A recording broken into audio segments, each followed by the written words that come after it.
Alright, let's talk about something near and dear to many of our hearts and our stomachs.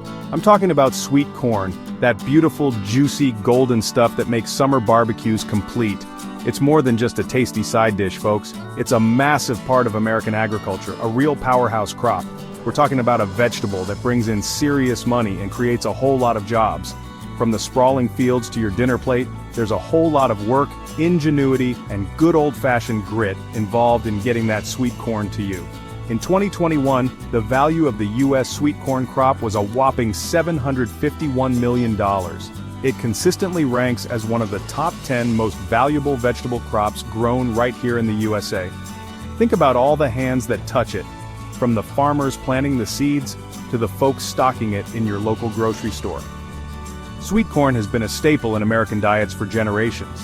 Native Americans were cultivating corn long before Europeans arrived, and that agricultural heritage continues today.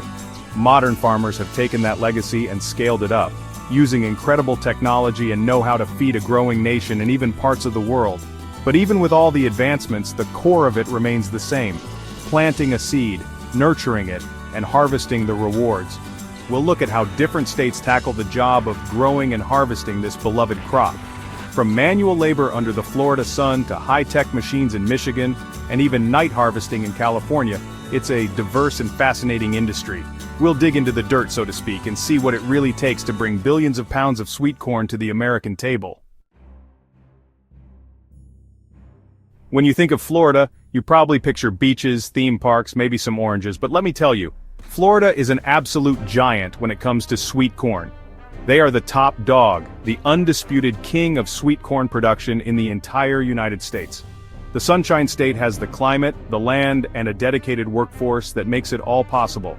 They've figured out how to grow this stuff in massive quantities, supplying a huge chunk of the sweet corn we all enjoy, especially during the winter and spring months when other states are still thawing out. A big part of Florida's success story rests on the shoulders of its workforce.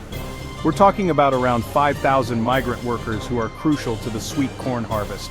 These are folks who travel to Florida specifically for this demanding work. Harvesting sweet corn by hand is tough, back-breaking labor. It means long hours under that famous Florida sun, often in hot and humid conditions.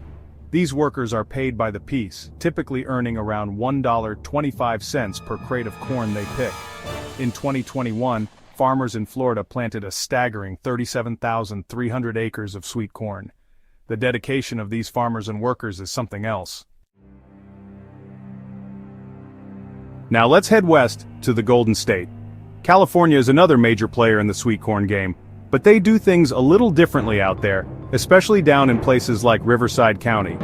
One of the most interesting things about their operation is when they choose to harvest. Instead of battling the scorching daytime heat, which can be brutal in Southern California, many farmers have adopted a strategy of night harvesting. This night harvesting isn't just a quirky tradition. It's a smart move for a couple of reasons. First, it's much more comfortable for the workers. Second, harvesting at night is actually better for the corn itself. The cooler temperatures help maintain the corn's sugar content and overall quality. Another hallmark of California's sweet corn industry, particularly in these night operations, is the practice of field packing. This minimizes handling and gets the corn cooled down and ready for shipment much faster, which is crucial for maintaining freshness. It's an efficient, albeit intense, operation. Let's take a trip up to the Pacific Northwest, to the state of Washington. Now, when you think of Washington, you might think of apples, cherries, or maybe even hops for your favorite craft beer. But there was a time when Washington was a real powerhouse in sweet corn production. For a long while, they actually held the title of the leading sweet corn producing state in the nation. During its peak, Washington's climate, particularly in the eastern part of the state with its warm days and cool nights, proved to be ideal for growing high-quality sweet corn. Farmers there developed sophisticated irrigation systems, drawing water from rivers like the Columbia to turn arid lands into productive cornfields. However, the agricultural landscape is always shifting. Over time, Washington's dominance in sweet corn production began to wane. They laid a strong foundation, and their contribution to the history of sweet corn in America remains significant. Section 5. Michigan's Iron Pickers, How Machines Changed the Sweet Corn Game. Alright, let's shift gears and head to the Midwest, specifically to Michigan. While Florida relies heavily on manual labor for its sweet corn harvest, Michigan offers a different picture, one that involves a lot more steel and horsepower. In many parts of Michigan, farmers have embraced mechanized harvesting. This means instead of armies of workers picking each ear by hand, they use specialized machines that can roll through the fields and do the job much faster and with far fewer people. These sweet corn harvesters are pretty impressive pieces of equipment. Imagine a large tractor, but instead of pulling a plow, it's equipped with snapping rollers and gathering chains designed specifically to strip the ears of corn from the stalks. Some of these machines can harvest multiple rows at once, moving steadily through the field, gobbling up corn as they go. The ears are then typically conveyed into a hopper on the machine or directly into a wagon or truck driving alongside. The move towards mechanization in states like Michigan is driven by several factors. Labor availability and cost are big ones. Michigan's sweet corn industry, while perhaps not as large in acreage as Florida's, plays an important role in supplying the Midwest and beyond. Section 6, From Sunshine State to Your Plate. Florida's corn logistics. We've talked about Florida being the king of sweet corn production, especially with its massive acreage and reliance on manual labor. But growing it is only half the battle. Getting all that freshly picked corn from the fields cooled down, packed, and shipped out to grocery stores across the country is a massive logistical undertaking. Once the corn is hand-picked, often into those crates we mentioned, the clock starts ticking. The crates are quickly transported from the field to nearby packing houses.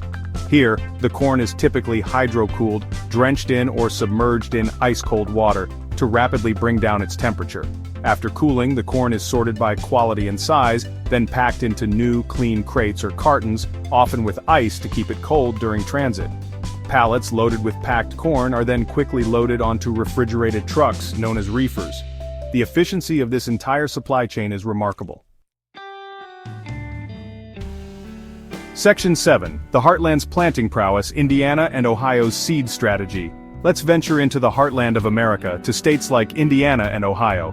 While they might be more famous for field corn, the kind used for animal feed and ethanol, these states also contribute significantly to the nation's sweet corn supply. Here you see a blend of family-owned farms that have been working the land for generations, alongside larger agricultural operations. One of the keys to a successful sweet corn crop is getting the planting density just right.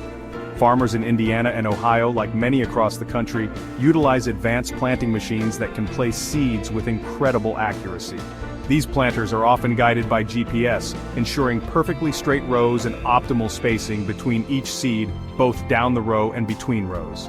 Many of these farms are family-owned, carrying on a legacy of agriculture. It's a combination of deep-rooted experience and cutting-edge science that makes their fields productive year after year.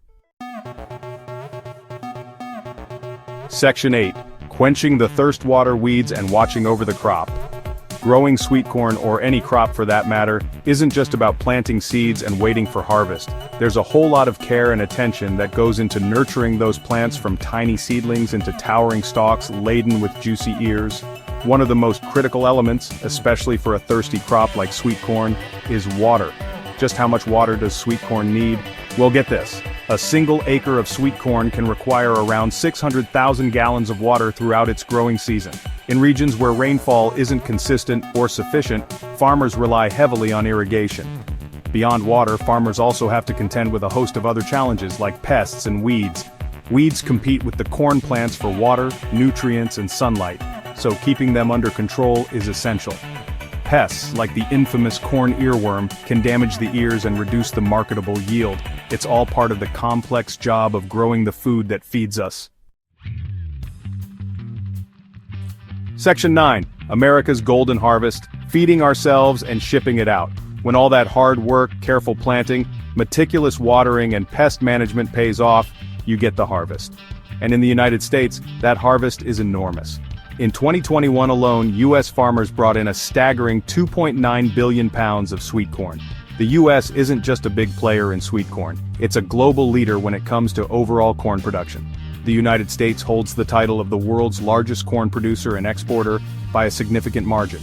While a large portion of this is field corn, dent corn, used for animal feed, ethanol, and various industrial products, sweet corn still plays its part in this agricultural dominance.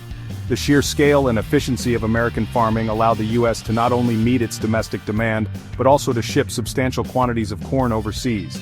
Speaking of exports, the U.S. ships out a massive amount of corn each year. One of the biggest customers for U.S. corn is China. This trade relationship, while complex, highlights the interconnectedness of the global food system. From the manual harvests in Florida to the mechanized operations in Michigan, from the night pickers in California to the precision planters in the Midwest, it all contributes to America's status as a corn superpower. It's a testament to the hard work and ingenuity that keeps our nation and much of the world well fed with this versatile golden grain.